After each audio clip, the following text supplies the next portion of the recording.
Iran od lat pozostaje jednym z najważniejszych regionów świata, w którym dochodzi do napięć. W cieniu irańskiej polityki działa jednak potężny aparat.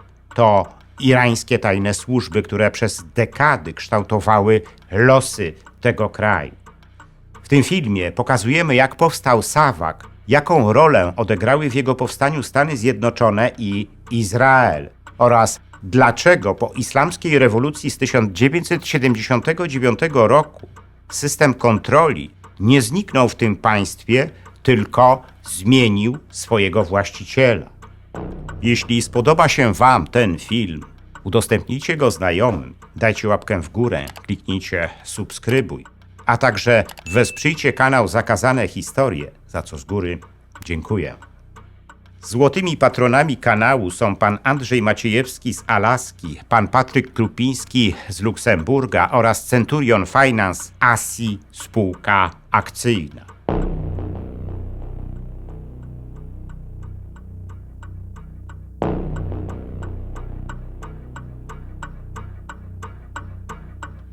Od kilku tygodni Iran zwraca uwagę całego świata.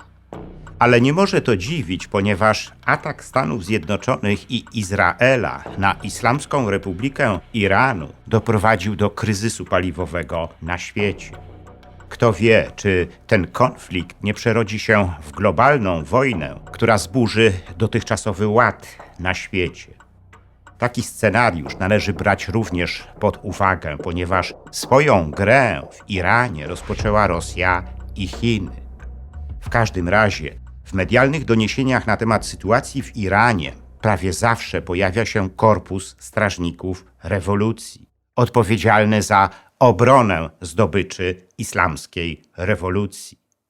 Oprócz sił lądowych, marynarki i lotnictwa, Korpus Strażników Rewolucji dysponuje własnymi tajnymi służbami, które mają bardzo szerokie kompetencje. Te ostatnie odpowiedzialne są między innymi za tłumienie wszelkich przejawów oporu w irańskim społeczeństwie, a także jego polityczną i obyczajową prawomyślność. Siłą rzeczy irańskie służby dopuściły się już tysięcy zbrodni na obywatelach Iranu. Wewak, bo taką nazwą one się dzisiaj posługują, mają długą tradycję działalności sięgającą czasów po zakończeniu II wojny światowej. To właśnie wtedy szach Iranu postanowił stworzyć w kraju irańskie tajne służby. Szach Iranu poprosił wówczas o pomoc w tym zakresie Izrael, który dzisiaj jest uznawany za największego wroga Islamskiej Republiki Iranu. Ale historia perskiego państwa ma w sobie wiele takich paradoksów. Aby zrozumieć, dlaczego irańskie tajne służby zawsze były najważniejszym narzędziem służącym do sprawowania władzy w tym kraju, musimy cofnąć się do sytuacji z początku lat 50. ubiegłego wieku. Rządzący wówczas Iranem szach Mohammad Reza Pahlavi stracił władzę na rzecz bardzo popularnego w kraju premiera Mohammada Mossadeka. Ten ostatni dokonał nacjonalizacji irańskich surowców energetycznych, co nie spodobało się Brytyjczykom i Amerykanom. Ci ostatni aresztowali więc Mossadeka i jego rząd i przywrócili do władzy odsuniętego szacha. Ale sytuacja w kraju była już wtedy bardzo napięta. Oprócz ugrupowań opozycyjnych zaczęli działać w Iranie popierani przez Sowietów komuniści, którzy zorganizowali nawet własną partyzantkę. Niewiele brakowało do tego, aby powiązana z komunistami grupa oficerów irańskiej armii wznieciła kolejną rebelię przeciwko szachowi. Na szczęście dla tego ostatniego spiskowców z armii aresztowano i rozstrzelano. Szach wiedział już, że aby dalej móc rządzić, potrzebował będzie silnej ręki, aby skutecznie łamać wszelkie inicjatywy polityczne, które mogłyby mu zagrozić. Brytyjczycy i Amerykanie doradzili więc szachowi, aby utworzył swoją tajną policję. I w 1957 roku utworzono w Iranie SAVAK, tajną policję, która miała łączyć w sobie zadania wywiadu i kontrwywiadu. Na jej czele stanął generał Tejmur Bachtiar, który czynnie uczestniczył w obaleniu rządu premiera Mossadegha. Bachtiar zwrócił się o pomoc w przeszkoleniu swoich ludzi do Brytyjczyków i Amerykanów, ale ci nie chcieli się dzielić swoją wiedzą w tym zakresie z Irańczykami. W zaistniałej sytuacji Bachtiar poprosił więc o pomoc izraelski Mossad i Mossad takiej pomocy mu udzielił, tłumacząc nawet swoje podręczniki z hebrajskiego na perski. Izraelscy instruktorzy zorganizowali również specjalne ośrodki szkoleniowe dla funkcjonariuszy SAVAK-u. Dzięki temu SAVAK bardzo szybko mógł zbudować siatki swoich agentów zarówno w kraju, jak i za granicą. Miał ich także w Afganistanie i to zanim jeszcze swoich własnych agentów ulokował tam izraelski Mossad i amerykańska CIA.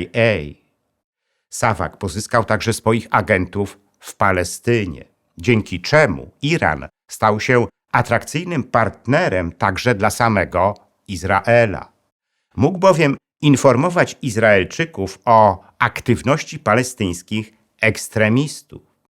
Izraelczycy z kolei w ramach rewanżu za tak bezcenne informacje zwiększyli swoją obecność w Iranie, szkoląc kolejnych agentów SAVAK-u w rozbijaniu antyrządowej opozycji. Dzięki tym naukom SAVAK mógł skutecznie likwidować politycznych przeciwników szacha zarówno w samym Iranie, jak i poza jego granicami. W tym ostatnim przypadku kluczowym zadaniem było rozbicie irańskich środowisk opozycyjnych w Stanach Zjednoczonych i Francji.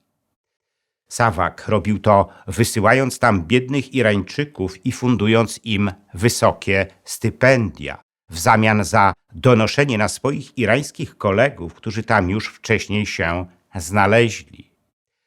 Najbardziej aktywnych irańskich emigrantów agenci SAVAK-u skrytobójczo mordowali.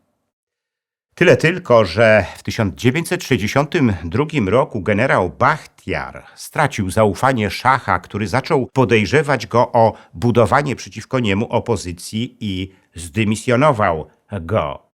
Następca Bachtiara, generał Hossein Fardust, jeszcze dalej posunął się w eliminowaniu politycznych wrogów szacha.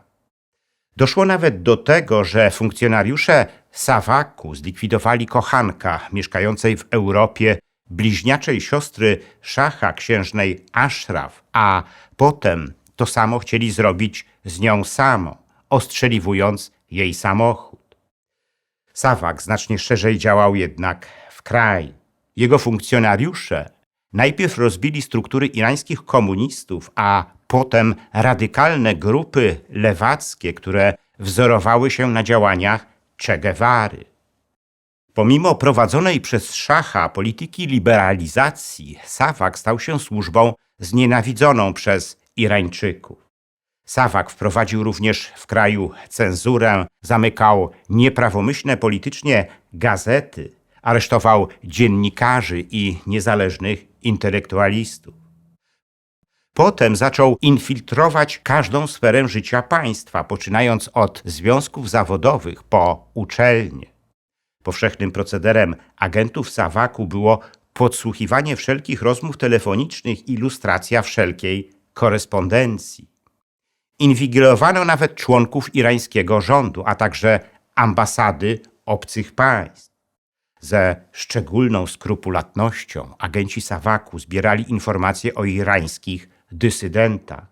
Budowali ich profile psychologiczne i szukali dowodów na ich wywrotowe działania. Usiłowali ich też politycznie skompromitować. Generalnie wszelkie wypowiedzi przeciwko szachowi Iranu groziły wtedy błyskawicznym aresztowaniem albo tajemniczym zniknięciem. Do spełnienia się takiego scenariusza wystarczyły jedynie podejrzenia.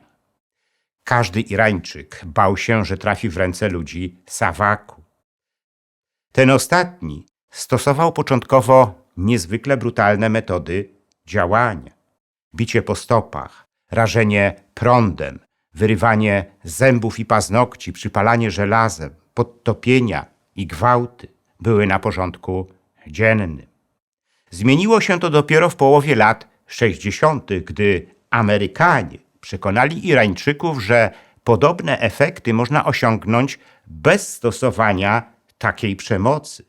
I Sawak zaczął wtedy posługiwać się metodami psychologicznymi, które nie powodowały tylu śmiertelnych ofiar co poprzednio, co nie znaczy, że te metody nie były brutalnymi metodami. Powstaje jednak pytanie, czy sam szach wiedział o stosowanych przez Sawak torturach. Oficjalnie Reza Pahlavi nigdy się do tego nie przyznał.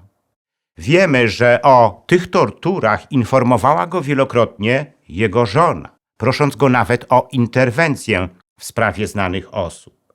Ale szach odpowiadał jej zawsze, że jest to tylko wroga propaganda. On sam osobiście uważał, że aresztowani obywatele Iranu to w większości irańscy komuniści, a tym nie przysługują jakieś specjalne prawa. Mówił o tym wprost podczas swojego wywiadu z Orianą Falaci, że komunista to nie więzień polityczny, tylko pospolity przestępca. Jeszcze gorszy stosunek szach miał do irańskich partyzantów, argumentując, że ich działania prowadzą do śmierci niewinnych kobiet, dzieci i starców, byle tylko móc wpłynąć na bezpieczeństwo publiczne. Jak podkreślał, trzeba ich więc eliminować. Szach mógł oczywiście nie wiedzieć tego, że nie każda ofiara Sawaku to komunista, ale to i tak go nie tłumaczy. Reza Pahlavi nie przyjmował do wiadomości tego, że spora część mieszkańców Iranu coraz bardziej go nienawidzi. Kompletnie nie rozumiał tego, że jak ktoś może chcieć jego śmierci. Jego, który jest ojcem całego narodu, dokonał modernizacji kraju i podniósł poziom życia wszystkich jego mieszkańców.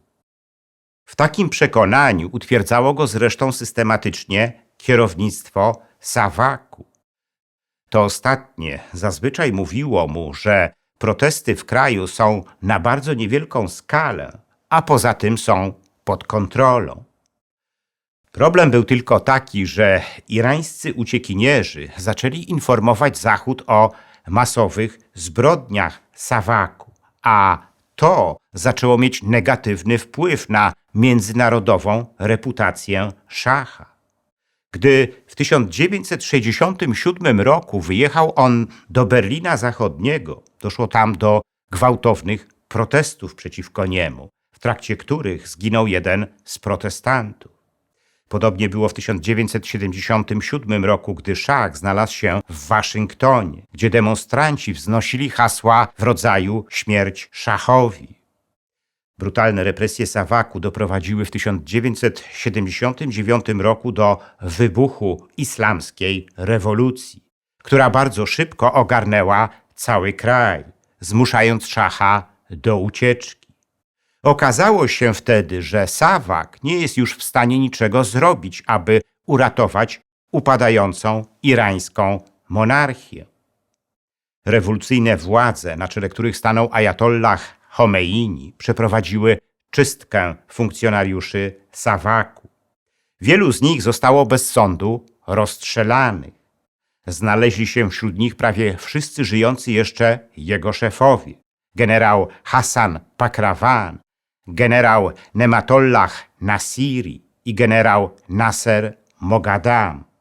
Oszczędzono tylko wspomnianego wcześniej generała Hosseina Fardusta, któremu darowano życie pod warunkiem, że odtworzy struktury swojej dawnej służby, która teraz otrzymała nazwę Sawama. Potem zmieniła ją na Wewak, którą to nazwę nosi do dzisiaj. Wewak zachowała brutalne metody działania swojej poprzedniczki i stosuje je do dzisiaj. Ich ofiarą są tysiące Irańczyków chcących obalenia Republiki Islamskiej. Można więc powiedzieć, że jeśli chodzi o tajne irańskie służby, to nic się w nich nie zmieniło. Jedyne, co uległo zmianie, to ich mocodawca.